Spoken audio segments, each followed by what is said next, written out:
Bonjour à tous, ça va très très mal pour Ursula von der Leyen. Les rats quittent le navire, elle est quittée par tout le monde. Il y a même un problème avec son plan de relance Covid dont elle était si fière, vous allez voir.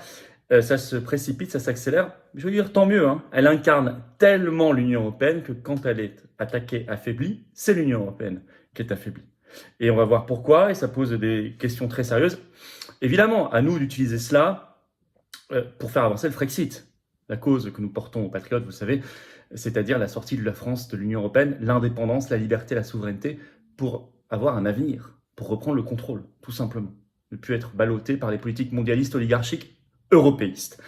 On va voir les grosses difficultés d'Ursula von der Leyen, présidente de la Commission européenne, dans cette vidéo. N'hésitez pas à la partager, elle est importante, parce qu'évidemment, vous comprendrez que ça ne fera pas la une des 20 heures, ce que je vais vous dire là. Pourtant, tout est sourcé. Vous pouvez partager la vidéo, la relayer sur vos réseaux sociaux, également lui donner de la force. Encore un millier d'abonnés en plus, vous avez vu, sur cette chaîne, tant mieux. Continuez de vous abonner, il suffit de cliquer en dessous sur s'abonner, c'est un clic, c'est gratuit, hop, c'est fait. Plus vous êtes abonnés, plus vous êtes nombreux, plus les algorithmes de YouTube vont recommander tout ce travail, toutes ces vidéos à de nouveaux internautes qui peut-être nous connaissent pas encore. Et c'est formidable. C'est comme ça qu'on va aller chercher de nouveaux résistants. Merci, bravo à vous. Alors, vous savez, je vous parle d'une pétition importante, elle est en lien sous la vidéo en description, pétition nationale contre le règlement européen DSA qui doit s'appliquer le 25 août. J'ai fait une vidéo spécialement, le règlement de censure des réseaux sociaux. Continuez de la signer, de la relayer, cette pétition, parce qu'il y a trop de Français qui ne sont pas encore au courant. Or, c'est dans moins d'un mois. Je compte sur vous. Et puis, sous la vidéo en description, vous trouverez également l'inscription pour le congrès des patriotes d'Arras. Faites-la maintenant, votre inscription. C'est le samedi 2 septembre. C'est donc à Arras, dans le Pas-de-Calais. C'est gratuit toute la journée. Entrez à 9h30, ça va être formidable. Je vous ai dit, je vous ai annoncé hier de nouveaux intervenants dans le direct. Le professeur agrégé de philosophie René Chiche, qui a été censuré par l'Éducation nationale parce que il était, comme nous, anti-covidiste et ayant des positions sur la paix en Ukraine.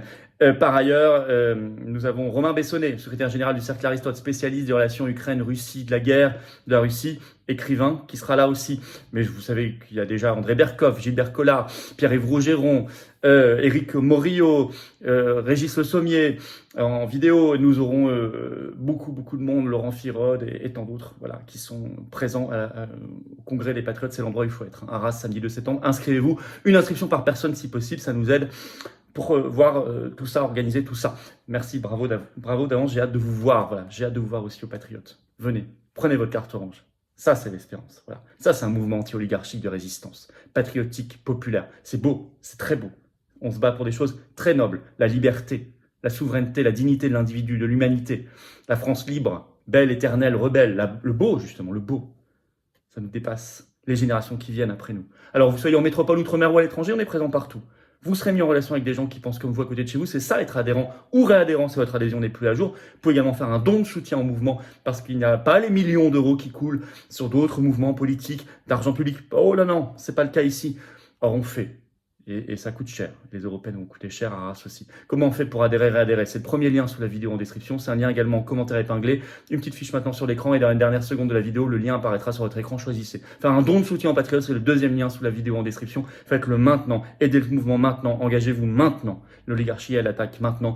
Tout ça, c'est défiscalisé aux 2 tiers pour vous. Si vous mettez 60, ça vous coûte 20. Si vous mettez 600, ça vous coûte 200. Si vous mettez 10, ça vous coûte 333, etc. Bravo aux donateurs réadhérents. Bienvenue aux nouveaux adhérents. Patriotes. Ursula von der Leyen, son monde s'écroule.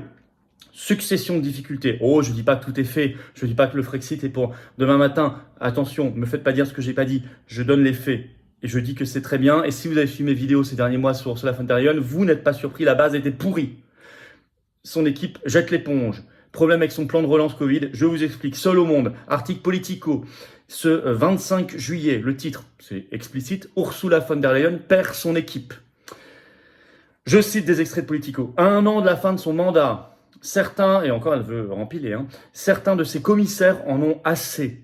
Je cite toujours, ces dernières semaines ont vu une vague de départs et d'annonces de départ. Le 20 juillet, c'est son vice-président exécutif, vice-président de la Commission européenne, Frans Timmermans, commissaire européen, qui a annoncé qu'il quittait la Commission européenne pour se présenter comme Premier ministre des Pays-Bas. Ensuite, la même semaine, Margrethe Vestager, qui est notamment la toute puissante commissaire à la concurrence. Elle s'en va. Elle a annoncé vouloir partir pour diriger la Banque européenne d'investissement, la BEI. Je cite Politico, cela lui a valu une lettre glaciale d'Ursula von der Leyen, l'avertissant d'éviter tout conflit d'intérêts. Mais aussi, Dans la foulée, la commissaire européenne à l'innovation et la recherche, Maria Gabriel, qui a déjà démissionné. Elle devient ministre des Affaires étrangères en Bulgarie. Le commissaire à l'agriculture, Janez Wojciechowski, pardonnez-moi, qui a, je cite, récemment passé beaucoup de temps dans sa Pologne natale au détriment de ses activités dans l'Union européenne. Et précise Politico, c'est de la responsabilité notamment personnelle d'Ursula von der Leyen. Je cite l'article. Son style de leadership est à blâmer.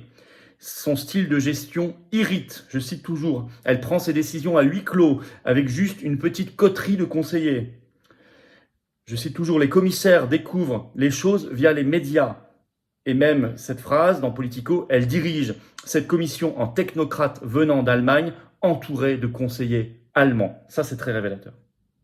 À quel point on voit comment l'Allemagne a l'emprise sur cette Union européenne, notamment contre la France, on le sait, en matière énergétique, notamment. Allez voir mes récentes vidéos. Mais elle n'est pas affaiblie par ses départs, déjà très important et inédit. Politico précise que c'est totalement inédit ce qui se passe là. Elle est très affaiblie aussi par l'affaire de ce qui s'est passé à la DG Concurrence, vous savez, l'américaine qui devait être nommée à la direction générale. Heureusement, la résistance dont nous sommes, on avait fait une grosse campagne contre ça, elle a dû renoncer, jeter l'éponge, et ça affaiblit personnellement Ursula von der Leyen, mais aussi toute la Commission européenne. Libé l'analyse bien dans un article du 22 juillet, le titre « L'affaire Scott Morton », donc du nom de cette américaine, « Chant du cygne d'Ursula von der Leyen ». Libé écrit « Elle sort amoindrie de cette nomination avortée, durablement affaiblie », je cite toujours. « Elle a fait preuve, écrit Libération, d'indigence politique et elle a montré à quel point elle était coupée des réalités nationales. En plus, elle est très affaiblie en interne. Je vais vous citer un extrait de cet article de Libération, vous comprenez bien. Écoutez. À cet affaiblissement externe de von der Leyen s'ajoute un affaiblissement interne. 6 commissaires n'ayant pas hésité à se désolidariser de cette nomination, un fait sans précédent dans l'histoire européenne. Sans précédent. Le français Thierry Breton, commissaire au marché intérieur, l'espagnol Josep Borrell, ministre des Affaires étrangères de l'Union, titre usurpé. L'italien Paolo Gentiloni, commissaire aux affaires économiques. La portugaise Elisa Ferreira, chargée des aides régionales. Le luxembourgeois Nicolas Schmitt, chargé de l'emploi et des affaires sociales, soutenu à distance par le belge Didier Renders, commissaire à la justice, qui était hors de Bruxelles, lui ont écrit mardi pour que la nomination de Scott Morton soit réexaminée. Enfin, le fonctionnement même de la Commission est mis en cause, car en faisant subrepticement sauter la clause de nationalité européenne dans l'appel d'offres d'origine, elle a montré qu'elle était décidée dès le départ à recruter Scott Morton. Ce n'est donc pas un choix par défaut, faute de candidats européens compétents. Autrement dit, toute la procédure a été une farce. Et Libération conclut, la Commission européenne en sort gravement déconsidérée. Tant mieux. Tant mieux. C'est ce qu'il y a de plus problématique dans cette Union européenne.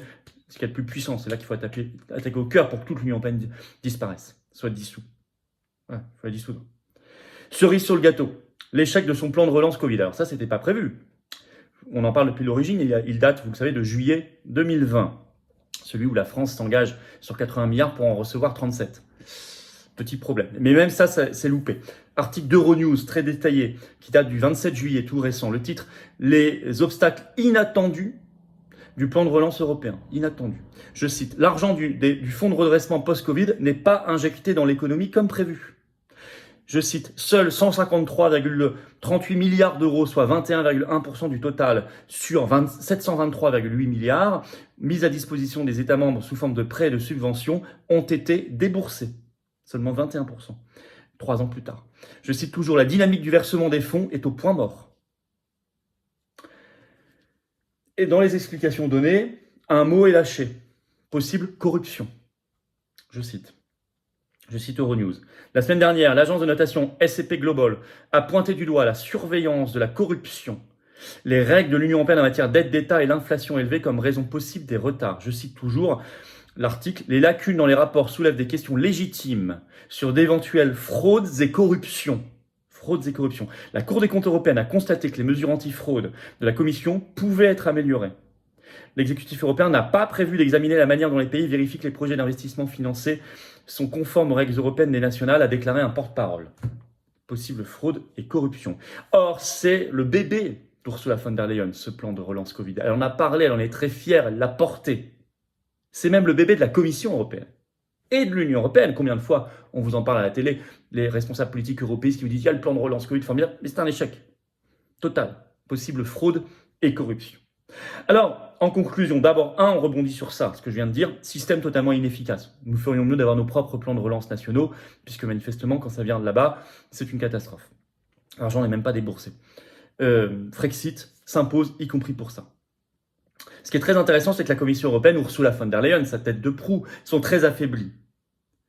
Nous avons intérêt à faire monter cette crise. Bien évidemment, les partisans du Frexit, de la destruction de l'Union européenne, c'est-à-dire de la libération de la France, la libération des peuples, ont intérêt à faire monter cette crise. Et on l'a fait monter, notamment, ce que j'ai fait l'autre jour en déposant une plainte pénale contre Ursula von der Leyen en Belgique sur cette affaire des SMS échangés avec le PDG de Pfizer, Albert Bourla. Ça aussi, ça contribue. Parce qu'elle a des enquêtes sur le dos. Donc faites savoir tout cela. Il y a une porte de sortie, il y a une ouverture. Je ne dis pas que c'est fait, je ne vous vends pas du rêve, jamais. C'est des faits. Mais il y a de l'espérance. Faites circuler cette vidéo. Abonnez-vous si vous voulez bien à cette chaîne YouTube. Vous mettez aussi un commentaire, un pouce vers le haut, ça pousse, ça aide, ça fortifie les vidéos. S'abonner, c'est le petit clic en dessous sur s'abonner. C'est gratuit, instantané, ça aide énormément la chaîne. Plus vous êtes abonné plutôt que pas abonné, plus ça fait circuler et recommander toutes ces vidéos. Grand merci, profitez-en pour appuyer sur la petite cloche. Une fois que vous êtes abonné, comme ça vous êtes informé dès qu'il y a une nouvelle vidéo, un nouveau direct sur la chaîne. Et puis, je vous attends au congrès des Patriotes, le 3e, à Arras, samedi 2 septembre. Entrée gratuite. Il faut s'inscrire, le lien est sous la vidéo en description. Je vous ai annoncé de nouveaux noms là, ces dernières 24 heures. Romain Bessonnet, secrétaire général du Cercle Aristote. On parlera de politique étrangère, du conflit russo-ukrainien. Vous savez, c'est un écrivain, c'est un intellectuel, je l'ai déjà reçu sur cette chaîne. René Chiche, le professeur agrégé de philosophie, sa parole est rare. Je suis très heureux, très fier qu'il soit là. Il nous parlera de liberté d'expression, il nous parlera d'école aussi. Il est par ailleurs vice-président et porte-parole de son syndicat. Et puis il a été sanctionné par Pep Ndiaye parce qu'il est trop libre dans son expression. C'est un homme très cultivé, très intéressant. Et puis tant d'autres, Berkoff, Gilbert Collard, Rougeron, Gallois, Firod, etc. Bon, Éric Morillo. Bravo, voilà, inscrivez-vous. C'est gratuit, bien sûr, toute la journée.